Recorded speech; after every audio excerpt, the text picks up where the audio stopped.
Hey folks, today we'll be working on a 1992 Honda XLR 200. This is a pretty rare bike. It just came out in Japan from what I understand. Funny thing about this one, it came out in Japan, but it was actually shipped to South Africa. So it's got some French stickers, which don't even belong in this bike. This one's for 650cc. This one's for Yamaha. Anywho, got imported to South Africa from what I understand, and then I imported it to Britain, which is where I am right now. And after this, around 2 months, I'm sending it over to the States. But just kind of funny note, this thing's kind of been all over the place, but it's got 40,000 kilometers just about. Not too high, not too low. It's definitely gonna need some work before I can ride it. We got some stupid stuff going on. That's not routed correctly. My turn signals are upside down for whatever reason. Nasty seat. Carburetor needs cleaned, and we have no fuel line, which is lovely. I'm sure I'm missing some stuff, but oh, we also have an English sticker for a bike from South Africa, which is great. Hey, I have not heard this thing run, but I hear it ran about a month ago when it got off the ship from South Africa. So I will tally up exactly what we need to do, and I'll get right back to you. All right, so far what I see that we need to do, we need to clean up the seat. We need to route the front brake, just because I don't like how it curves around like that. That could be fixed. We also need to route the cables because the throttle is a little sticky. Not bad, but just would rather have it fixed. We also need to clean the carburetor.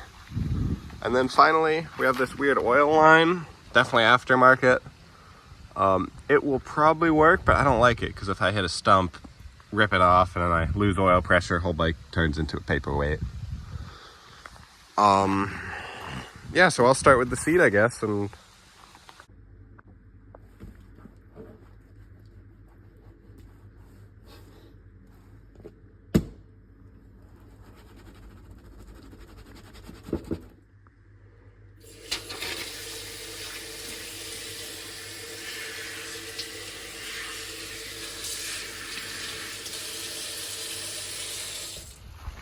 a little bit of scrubbing, that looks worlds better. It's still got this streak here, but I figure if that didn't come off with the scrubbing, it's unlikely to stain my pants too bad. So since we got that, next on the list we have route the front brake. I will get to that real quick.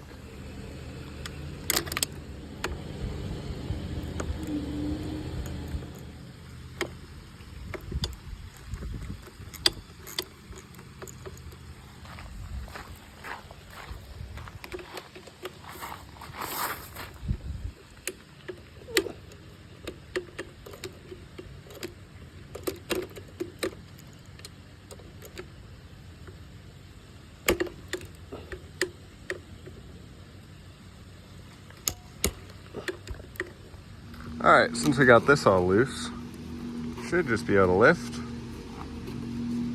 push it through, and there we are. Look at that. That's a little straighter.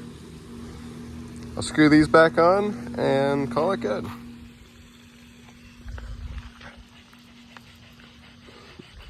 Got help here.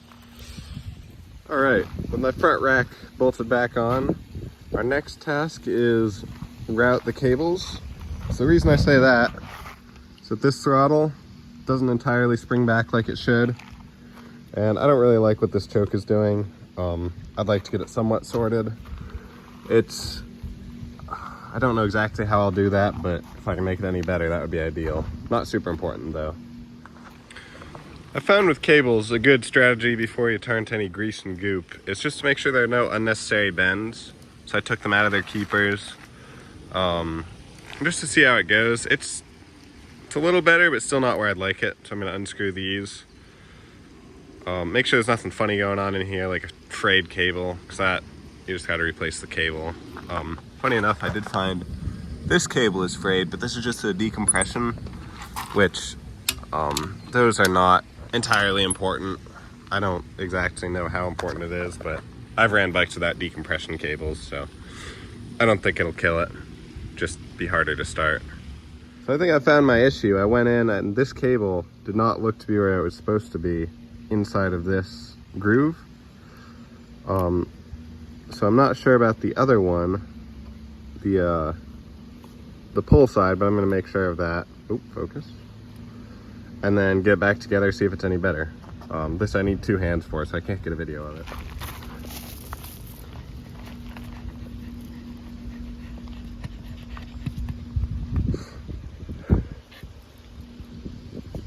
There you go. Well, I got it back together. This is worlds better. That's what I was looking for. So I guess the cable, whenever it was installed, they just didn't put it into the right keeper there. Easy mistake. It sucked to get it in there correctly. But as I said, before you grease and goop it, check, make sure everything's right, because grease helps, but you know, that cable would have snapped in the next 1,000 miles or so, which I plan to ride at 1,000 miles, so I'd rather not lose my cable, because that would be a sucky way to put a trip on pause. So yeah, if we go to our list, up next we have clean the carburetor. Shouldn't be too hard to get to. I'm not positive it needs clean, but I was told it leaked a little bit of gas. It's already been cleaned. Sometimes you can get away with just tapping it with a screwdriver or a hammer, but being as I'm planning to drive it so long, I just want to make sure everything's spotless and perfect. So I will get this out and then start recording once I have it apart and show you what's going on.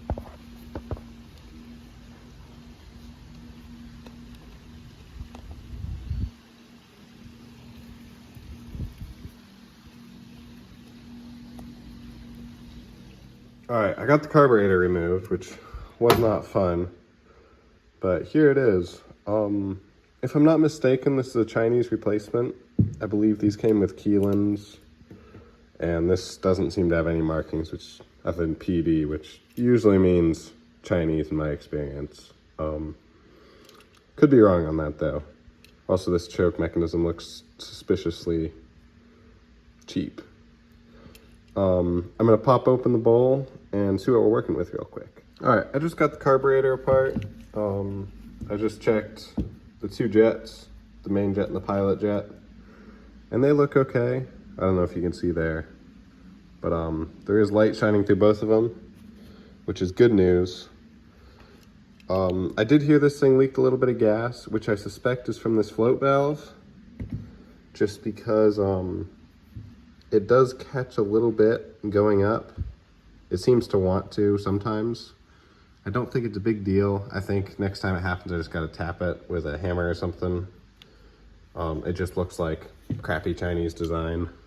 I don't know if I can get it to do it now, but basically how this works is on the bottom of here, it's just a bowl, and as the fuel goes in here, it comes out around here, and then as the level makes this float go up, it closes that valve, which stops the fuel coming in. And then as the engine consumes more gas, it opens back up and shuts again. And that basically maintains the level of gasoline in your carburetor.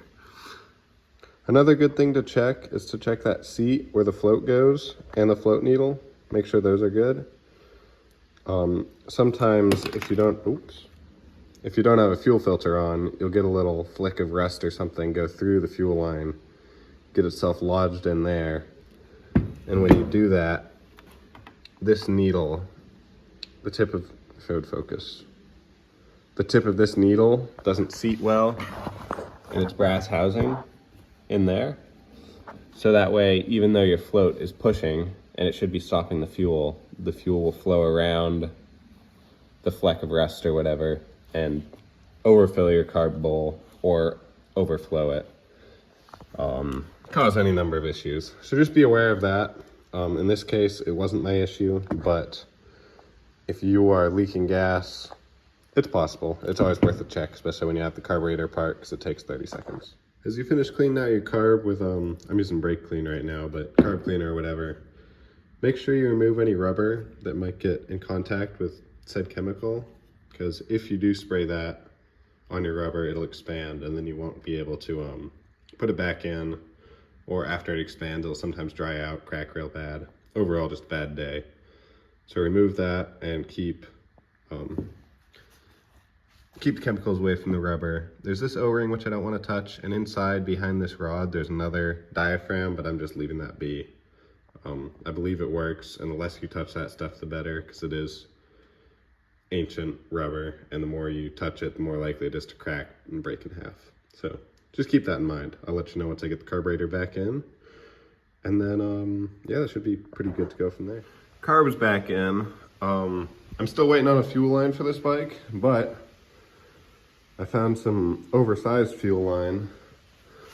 So what I did is I put the little inch of fuel line that I did have on there, and that's 1/4 inch fuel line with probably 3/8 inch outside diameter. And funny enough, this is 3/8 inch inside diameter. So I spit on it a bit, get a little lube. It's always good to use spit for lube. And just stick it right on. And then look at that. That might get a halfway decent seal. So I'll do the same with 2 hands, because I'm not very good at filming and doing stuff. And we should have the tank on pretty soon. And just like that, we have our custom high flow fuel line on. Turn the gas on. We have old gas in there. It's not good stuff, but it should start it. One thing to take note if you are running old gas is it has a lower octane rating. Just as gas ages, it goes down in octane, meaning that it's easier to have the engine knock, easier to overheat it, easier to have a whole slew of issues. So just make sure you're running it cool and easy, especially since I don't have an oil cooler. That's supposed to run up here with an oil cooler, but that's still on the list, but I won't worry about it right now. So I think time to try and start it up. I'm gonna guess it's gonna take 6 kicks, but I'll roll it outside and let's check.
Look at that.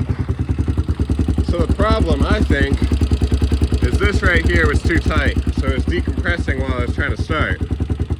So I just took that off, started right up. Yeah, thing's even idling. Beautiful bike right here. Let's turn off the choke. This choke cable is also pretty roached, but it'll do.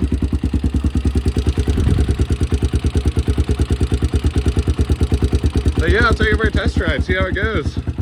Runs beautiful. All right, I just finished my test ride. One thing I noticed, one of the headlights doesn't work. It's a damn shame, because I like how the two look. So that's gonna need fixed. Another thing I really don't like, my front brake is extra squishy. Oh, I killed it. Front brake, extra squishy. That'll need fixed. Other than that, I really don't like this oil line whenever I put my foot on the pedal. Right there on it. Bad, but I'll also live with it for now. But yeah, I think up next, I'm probably gonna bleed these front brakes, see how that works. I need to track down some new zip ties because I will need to remove this brake housing. Yeah, but overall, not too many issues. Seems to have all the gears. Likes to wheelie. That's fun. Yeah. Sometimes I look into the electrical of a bike and I'm not happy about it. So here we have a capacitor soldered in with exposed wires. At least I soldered it. Here we have a turn signal relay zip tied just next to where it'll ground out against the frame. I'm sure once I dig into it more, I'll find worse. But right now, this unplugged thing, that looks like a capacitor to me that's supposed to be on there. This looks like a Harbor Freight Special. So I'm going to see if this is broken by just plugging it in instead of this and make sure they didn't just replace it with a shady fix for no reason. So.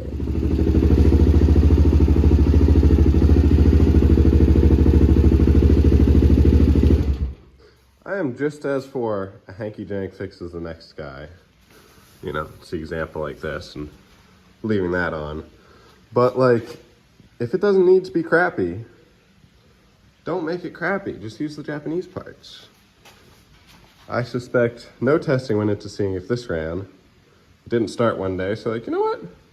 Let's add some exposed wires and sketchy solder and maybe that'll fix it. And for whatever reason it did, but just put it back to stock. They knew how to make it from the factory. I'm gonna keep this with me just in case because it can never hurt having a spare part, even if it is a crappy spare. So that is one unexpected fix done. Next we're gonna try and get this headlight, which is why I originally went in here. But while I'm in here, I'm also gonna fix that. It's like, come on, we're electrical tape. It's not that hard. So yeah, I'm gonna trace these wires, get back to you if I find anything. So I switch around these two wires, and no matter what I do, only the left one comes on. Meaning, both these wires have power. This bulb is bad, or something from this pigtail onward. So I think I'm gonna open up this light, check that out. I'm hoping just the ground wire came undone. Not super hopeful, but it's what I can hope for now. I can always order in a light, maybe. This is a rare Japanese 1990s bike that, only exists in Japan for the most part. So I'll pop that open and keep rolling once I'm in. So I tore into this, got the wires off. All the headlights are out, dangling, guts out. Ended up finding this sucker. Filaments are busted, so $10. Ordered myself a new one with the magic of editing. That'll be here pretty soon. For me, it's a day. But next is brakes, because I don't like my front brakes. They're soft and spongy. So I took them off, took off my shroud. Gonna bleed them, hopefully into this bottle. Hopefully not make a big mess, because I'm not supposed to make a mess on this floor. So we will see. We got our custom gravity fed brake bleeding going on. Just fill up this reservoir. Ever so slowly dribbles out there. Squeeze the front brakes. Look at that. Those bubbles are working their way right out. I gotta work the bubbles out of this high point, so it might take a bit. I also have crappy brake fluid in there, so I'll get as much of it out as I can. Got the caliper back on. Back here, honestly, it's maybe 5% better, 10% better. But At least we got rid of this goop. That's probably not too great for it. So yeah. And the progress continues with finding more exposed wires in here. I don't know if this guy, I mean, he didn't even use heat shrink, like, so yeah, I'm gonna address that real quick. May as well address this junk while I'm at it, because I don't want to have positive leads right by, stuff that would ground it out, just so I can blow out my electrical system while I'm on the road, because I doubt this thing has any fuses, so. Yeah, let's work on that. I am worlds happier about this. We have no exposed wire here or here. This has been zip tied out of the way. I have no opposition to zip ties and electrical tape, but at least do it right if you're gonna do it. Horn works. Yeah, everything's coming together pretty nice.